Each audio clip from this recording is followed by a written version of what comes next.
and then notifies the sheriff's office. When he notified the sheriff's office, we determined that there, and I'll give you details in a minute, but a guy by the name of Navarez was the one that opened this account. And then from that, the investigations went on, and we determined, my goodness, it's bigger and it's bigger and it's bigger. Ultimately, we served 18 search warrants with the help of and the direction of our statewide prosecutor. We also obtained subpoenas from several banks. And here's what we know. Let me give you the lineage, okay? This Antonio Penn, all right? He was the guy that was stealing the data from the M&T Bank, which is a bank group out of the Northeast United States. But his assignment at the bank didn't allow him access. He was a 5-year employee. So what did he do? He went to two of his associates, Barbara Frazee and Kamala Schaefer. Both of them had 35-plus years. And they were either giving him access to the bank data or giving him the code so that he could access the bank data. Then what he would do is once he obtained this data, and I'll go into detail of that later on, he would send it to, we call him Oki Akushi, and Oki Akushi then would put it online with Telegram. When it went online with Telegram, people from around the world would purchase this information, and then subsequently they could set up accounts. All of the people we're talking about today, other than the tellers that provided access, had multiple accounts, some of them up to 20 or 30 accounts. And then they would buy the data offline and steal from the people. So what did General Uthmeier's team stop with our detectives and FDLE's detectives and other law enforcement agencies? What we stopped was an $8.8 million fraud and theft ring.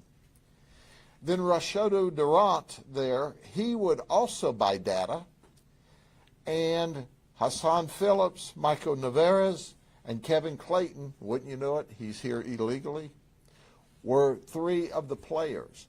They were the three players we identified. And then they would push money back upstream. But understand, Durant, Phillips, Navarez, and Clayton, who we're going to talk more about in a few minutes, are only 4 of what we know of hundreds of people that stole data. The irony of it is Antonio Penn and Oki, even though they masterminded the theft of all of this money through wire transfers, they only profited about $70,000 or $80,000, and they're all broke today. So when I introduce you to these folks, it's important that you know that there's always some color to them. Antonio knew Oki because they played college football together at West Virginia. That's where they met. All of our associates knew each other. Antonio Penn liked to be known as Showtime Penn. He targeted the elderly. He called them dead-end accounts. And the general's going to speak more about that in a minute. But Oki, now, Penn's in Maryland, Oki's in Missouri. He is the one that actually sold online the account data. And then from there, we know that none of this would have happened if Barbara and Kamala didn't provide access to Penn. These guys understand what's interesting about them is Hassan Phillips met Durant playing games online, computer games. He bought the data. All of them bought data. All of these had multiple accounts. This guy claimed to, at one time, work legitimately as a solar power panel retailer. Michael Navarez worked for Ring Power in Lakeland. Durant confessed. When we told him he was charged with RICO, he says, hey, I thought only rappers got charged with RICO. Duh.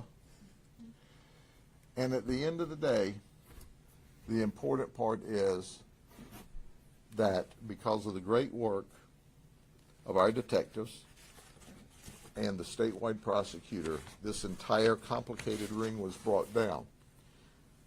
So we have focused from Missouri to the northeast to Maryland to Florida. There are still hundreds of suspects out there that are not in custody that we'd love to have in custody. So with that, I want to close with a statement about Telegram. This went from teller to Telegram. Telegram is a platform that is operated out of Dubai. The CEO, Pavel Durov, was arrested in 2024 by France because he was involved in criminal enterprises online.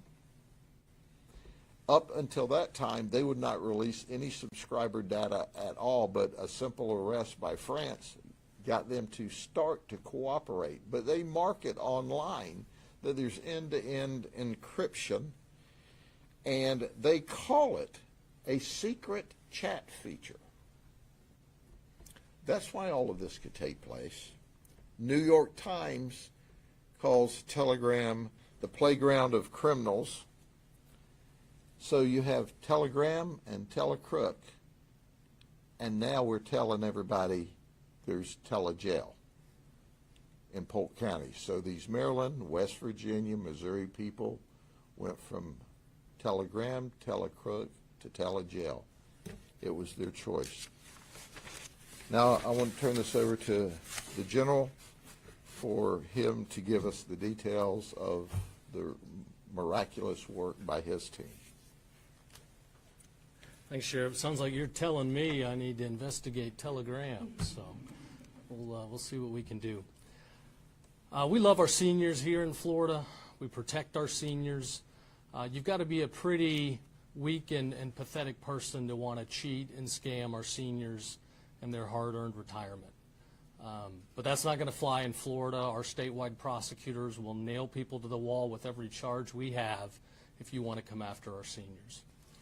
So it's an honor to be here today. Thanks to Sheriff Judd and the Polk County Sheriff's Office for allowing us to be here for this announcement. I say every single week we have the best sheriffs in the country, the best law enforcement in the country. That's why people now know that Florida is the rule of law state, and families continue to flock here because they want to raise a family in the safest state. And that's what we continue to strive to be every day here in Florida.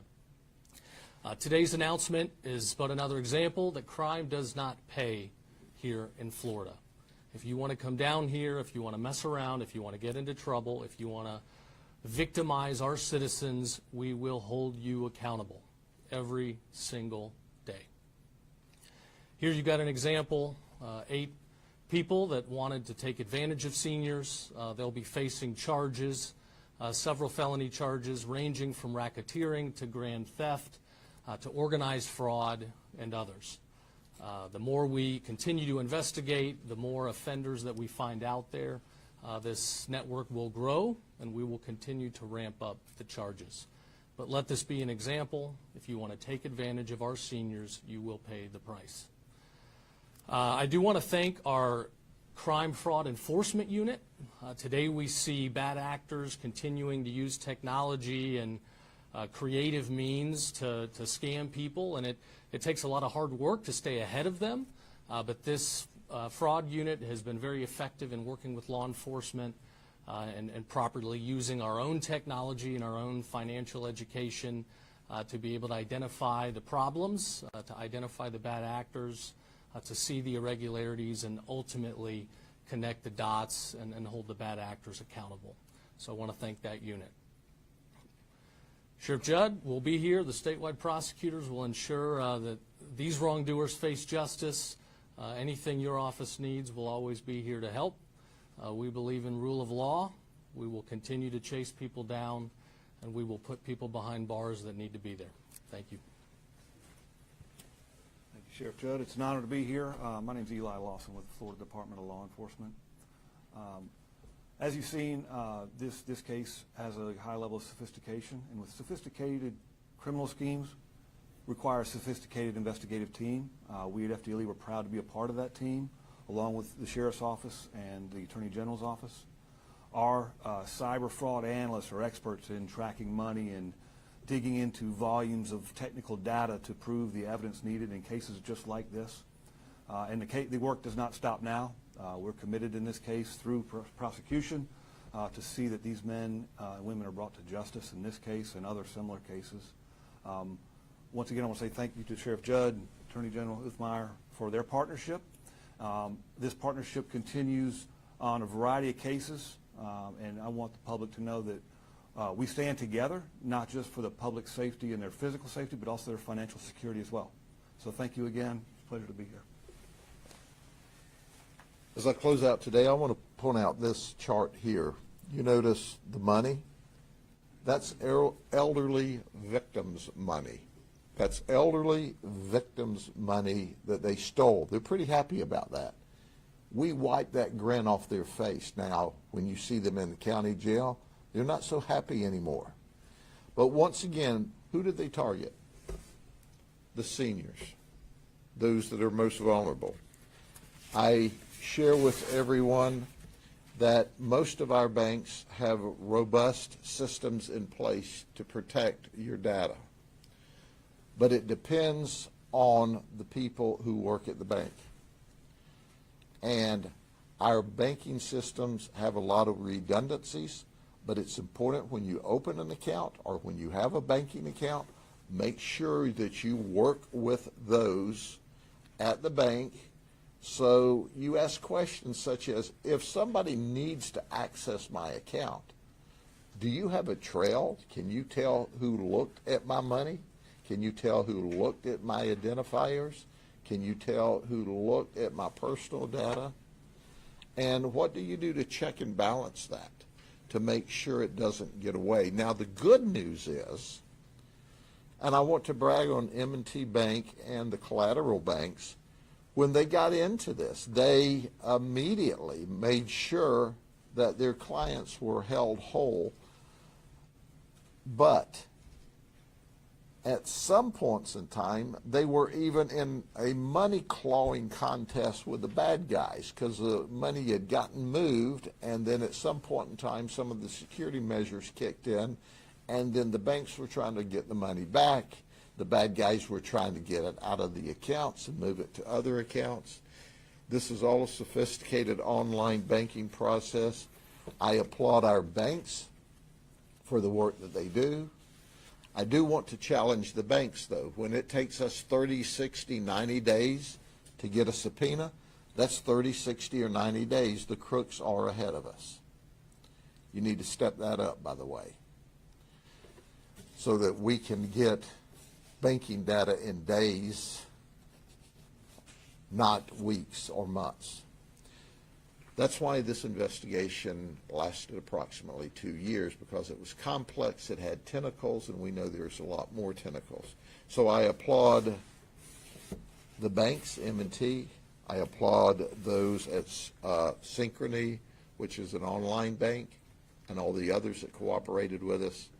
However, as customers and consumers, before you open an account, before you trust folks with your money, you're also helping the bank out to say, hey, what are you doing to protect my money? All right? With that, are there any questions? Sheriff, why would these women risk 35-plus years of their career? Will they get some kind of major kickbacks from these guys? That's the same question that we're still asking, because we don't see evidence that they got any big money. The two principal sources together only had about 4 brain cells, because they diverted like $8 million, and they only made between 60 and 70,000. They didn't even know how to monetize the money that was being wired out at their behest. So, you know, when you've got Antonio Penn with 2 brain cells, and he said, I needed some backup, so he got Okie with 2 more brain cells. You know, I guess when they played football, the brains got scrambled in those helmets or something. I don't know. But they managed to steal a lot of money because these 2 tellers kept giving this guy access. It should have been a clue to them. Like, he doesn't have access to this data. Why does he keep asking me for it?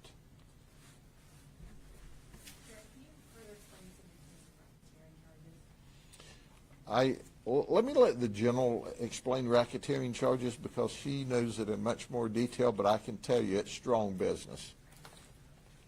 Yeah, when you've got a network and you've got an organized crime outfit, it allows us to bring a heavier punch. So here you clearly have a network. You had 8 different individuals, offenders, that were stealing from victims, ranging over 230 victims from multiple states. So this allows us to bring in the racketeering organized network, which just leads to more jail time. On that note, 7 of the 8, I think, are facing racketeering and then conspiracy to commit RICO. Why was Schaefer not charged with that as well? At this point in the investigation, the statewide prosecutors in charge of the case feel that we need additional information, because she was not as active as Frazee was. She didn't have a racketeering charge. That's why she had a lower bond. She's the only one out of jail. I mean, you've got to understand that this is culture shock. Old Barb here, that's in the county jail, doesn't even have a criminal record, and she's cooling her heels up there in West Virginia, and all of a sudden she gets arrested, and she's going to the county jail in Polk County, and she's never been in jail, and she's locked up deep in the jail, and is going to go to state prison, as she should, because she is the one, and with Kamala some, they are the ones that provided Penn to have access to this personal banking data to allow the wire transfers. But she, you know, it's culture shock when you go from not being arrested and caught before, even though she had done this for years, to now she's locked up. She's standing in line for the food every day at like 4:30 in the morning when we feed breakfast. Sheriff, did Barbara say at all how she met Antonio and either guy, or why she? They worked together. All 3 of them worked at the M&T Bank, and that's how they met. Penn had been there about 5 years. I think Barbara had been there like 38, and Camilla like 35 years. Well, and once again, you know, Okie and Penn had 2 brain cells apiece. You know, Barbara and Kamala, you know, how many brain cells do you have? Let's see, 2 minus 1 means 1. So I'm given access to data, and he's screenshotting it. You know, it's like, it's unbelievable. So that goes to show, if you've got a rogue employee in your banking system, they can create havoc. But I can tell you that there were sophisticated systems, and M&T Bank helped us trace all of this and their cooperation was remarkable. Let me ask this, did M&T ever raise a red flag regarding these transactions themselves? Was there a reason because the amounts were smaller, or like the one?